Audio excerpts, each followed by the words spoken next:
kuyakhulunywa nekubula kubokambuzi kuyacelwa.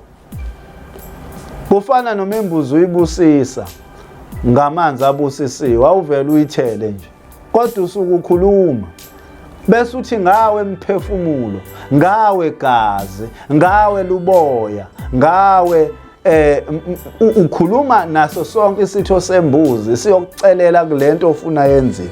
Abanye bona bengalungelwa izinto nje bavele babamba imbuzi bayinquma bayithele ngamanzi bathi ibusisiwe besho into engekho leyo abayicelanga kubokambuzi bazi ukuthi iyahlatshwa. Lokho ke kuyazona izinto kubantu babona bengaphumeleli nje abantu baginqa imbuzi isidingo singekho. Ukuhlaba nalokuthi umuntu megodukile afika ashisa impepho nje athi sengifikile ningibonile aphinda ashisa impepho esehamba sengiyahamba ubashisela impepho nje ubanikeni nalento leyo ukuthi kuthiwa umemulo wenziwa umkhwenyana amanga lawo. Umemulo umthetho usiko olwenziwa abazali. Umhlonyane usiko awenzelwa kumhlonyane usuzele amanga futhi lawo.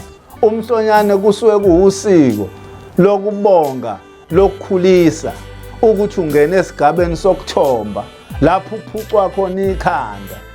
Uma seliphuciwe ikhanda ugathi ibovu nontanga yakho nigonqile nihambe niyocela ngishukela njengomakoti eyogana ethi uyocela ushukela kabani.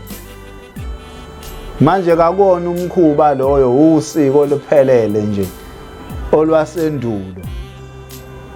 Abanye abantu bashoda ngezinto la begane khona kanti balahlekelwa ukhiye emuva.